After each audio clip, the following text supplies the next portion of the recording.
Hello, જય માતાજી બધાને અને જય શ્રી કૃષ્ણ, જય શ્રી રામ બધાને. અને અમે આજે જઈએ છીએ દ્વારકા અને અમારો પહેલો વહેલો બ્લોગ છે, તો બોલવામાં કાંઈ ઓલું થાય તો અકારી લેજો અને વિડીયોમાં છેલ્લે સુધી બન્યા રહેજો, કારણ કે અમારો પહેલો વહેલો બ્લોગ હોય એટલે કાંઈ ફાવતું ન હોય બરાબર. હજી સ્ટાર્ટિંગ કર્યું છે એટલે દ્વારકાથી આપણે મુહૂર્ત કરવાનું છે અને દ્વારકાનું દર્શન તમને કરાવશું, તો બ્લોગમાં બન્યા રહેજો છેલ્લે સુધી. દ્વારકા છે, નાગેશ્વર છે, સોમનાથ છે, જો અમુક જગ્યાએ જે જગ્યાએ જઈશું તે બધું જ આ વ્લોગમાં આવશે, તો તમે વ્લોગમાં છેલ્લે સુધી કન્ટિન્યુ રહેજો.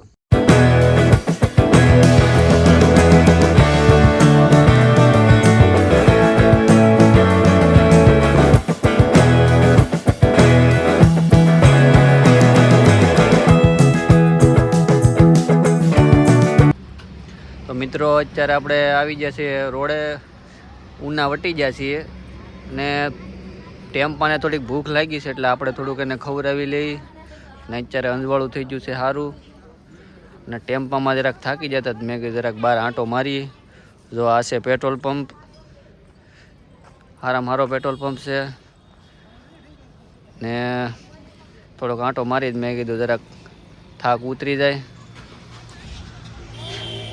જોઈ લો આરામ સારું છે બધું, થોડીક આંટા મારી લઈએ. નાના નાના છોકરા છે બધા આંટા મારે છે.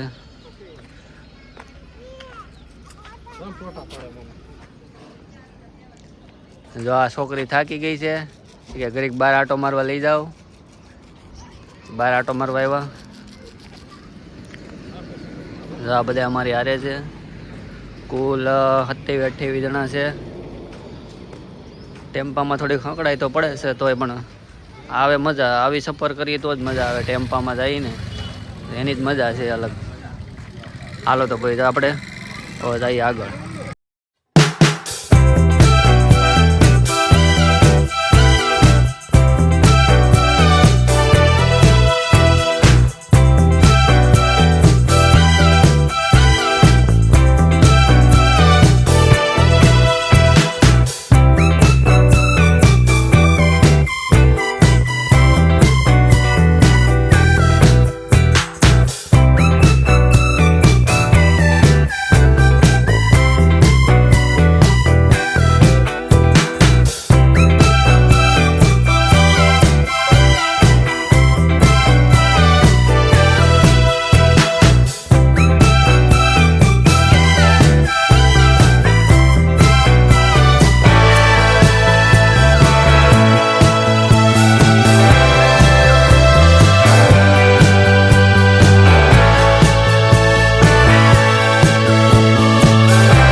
હેલો મિત્રો, તો આપણે હવે ફાઇનલી સોમનાથ પૂગી ગયા છીએ. સોમનાથ અહીંયા ટ્રાફિક બહુ છે. ટ્રાફિક એટલે તમે વાત થવા જો, એમાં દિવાળી મહિનામાં આવીએ ને તો ટ્રાફિક ધોમ છે. જો તમે જોઈ શકો છો ટ્રાફિક કવડી છે. તો આ બધે પાર્કિંગ છે, બે સાઈડ પાર્કિંગ છે ને ઠેઠ મંદિરની બહાર ઠેઠ લાઈન લાગેલી છે. જો આપણે અંદર દર્શન તો નહીં કરવા દે, પણ આપણે થોડાક આગેથી દર્શન કરી લેવું, કારણ કે ટ્રાફિક એટલું છે અને ફોનનું પણ બહુ ઓલું છે. જો આ બધે અમારી હારે છે, ત્યાં બહુ ટ્રાફિક છે. ચાલો તો આપણે થોડાક મંદિરની બાજુમાં જઈ અને તમને દર્શન કરાવું. તો મિત્રો આપણે ફાઇનલી મંદિરની બાજુમાં આવી ગયા છે. આ મંદિરની બાજુની જગ્યા છે બધી. આ બાજુ દરિયો છે અને મંદિરમાં ફોન તો અલાઉડ નથી, ને અહીંથી બહારથી દર્શન કરાવી દઈએ આપણે. તો આપણે બહારથી જ દર્શન કરવા પડશે, કારણ કે અંદર ફોન ને એવું કોઈ વસ્તુ અલાઉડ નથી. જો અહીંથી દર્શન કરી લો. જો આ ટ્રાફિક, કારણ કે દિવાળી મહિનામાં માણસો બધે ફરવા બહુ આવે એટલે ટ્રાફિક બહુ જ છે. બહુ ટ્રાફિક છે, ધોમે ધોમ ટ્રાફિક છે. તો અમે પણ આવી ગયા છીએ. ટ્રાફિક હોય કે બાકી દર્શન કરવાના છે. આપણે એવો વિચાર કર્યો તો ભલે ગમે તે ટ્રાફિક હોય, બાકી દર્શન કરવાના તો છે. તો ભલે ગમે એટલું મોડું થાય, કલાક ઊભું રહ્યું, 2 કલાક, પણ આપણે દાદાના દર્શન કરવાના જ છે. જોઈ લો.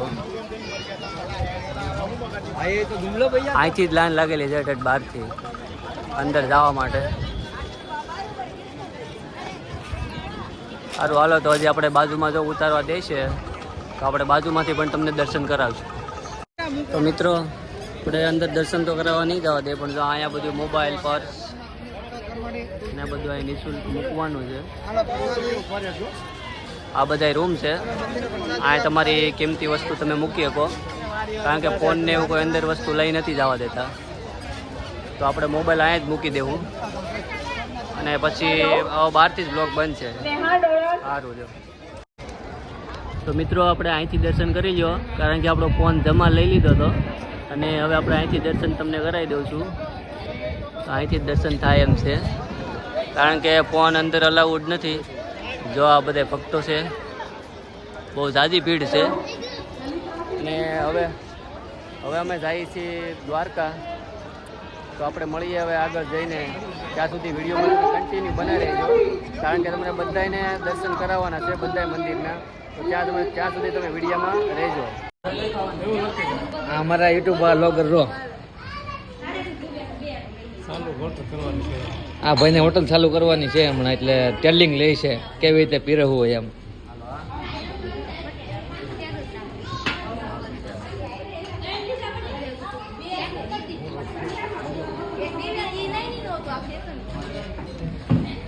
હરખું દેજો આપણે હોટલ ચાલુ કરવાની છે. આપણે એક જ દેવાનું છે બધા. રૂમમાં બેસી જશે બધા.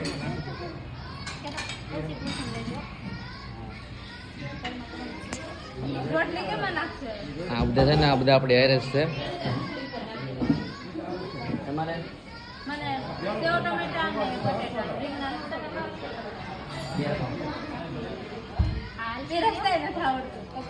એ ભાઈ હરખું પીરાઈ જાઓ, ભાઈ પૈસા નહીં મળે.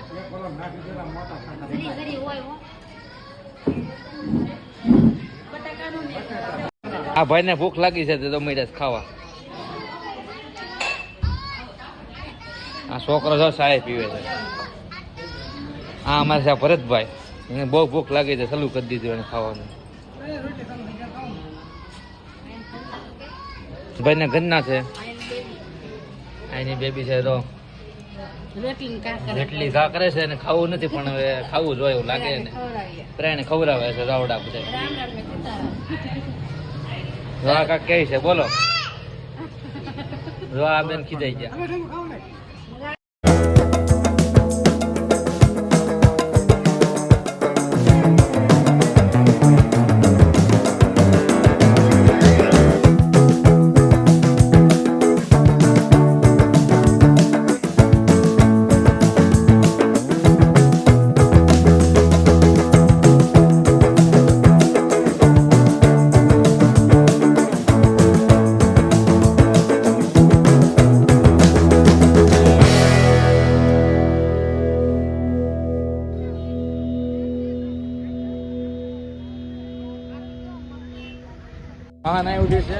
હેલો મિત્રો, આપણે ફાઇનલી દ્વારકા પહોંચી ગયા છે, પણ આપણે બહુ મોડું થઈ ગયું દ્વારકા આવવામાં, કારણ કે બહુ અંધારું થઈ ગયું છે.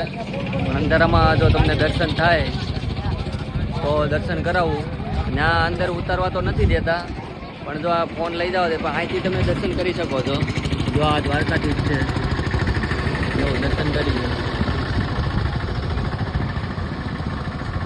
અંધારું બહુ થઈ ગયું છે એટલે મંદિર બરાબર આવતું નહીં હોય, તો મારાથી થાય એટલી મહેનત કરીને તમને દર્શન કરાવું છું.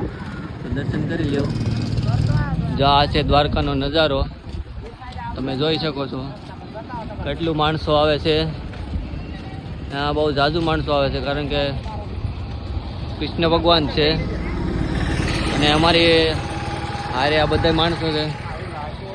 અમારી સાથે આવવાવાળા બધા છે. તો કેટલા જણા છે?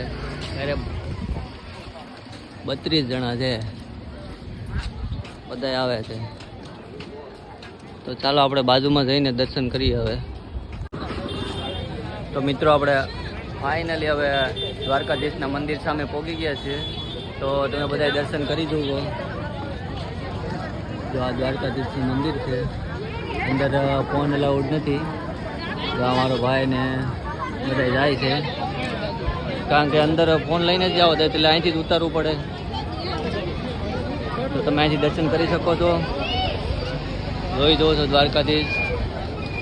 અને બીજું તો એક કે દ્વારકાધીશ માટે કહેવાય છે ને કે માંગો 20 અને આપે 30, એ જ મારો દ્વારકાધીશ.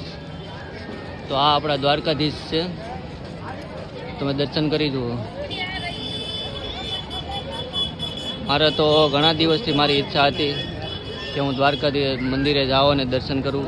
1 વર્ષથી અમે અહીંયા આવવાનું પ્લાન બનાવતા પણ કંઈ આવવાનું નહોતું થતું. પણ આ વખતે તો ફાઇનલી દ્વારકાધીશે અમને બોલાવી જ લીધા અને ફાઇનલી અમને બોલાવીને અમે દર્શન કરી ચૂક્યા. તો તમે પણ દર્શન કરી જુઓ. જય દ્વારકાધીશ.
તો મિત્રો આપણે દ્વારકાથી અત્યારે આખી રાત ટેમ્પામાં આવ્યા અને અત્યારે વહેલા ઠેઠ 6 વાગે ઘેરે પૂગ્યા.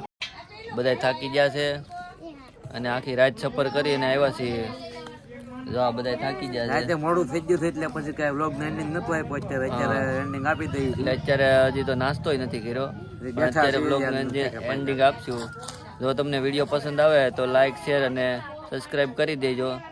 અને અમારો પહેલો વહેલો જ વિડીયો છે, એમાં થોડુંક બોલવામાં આમથી આમ શું હોય તો હકારી લેજો. અને હવે પછીના બધા વિડીયો સારા આવશે. જય શ્રી રામ.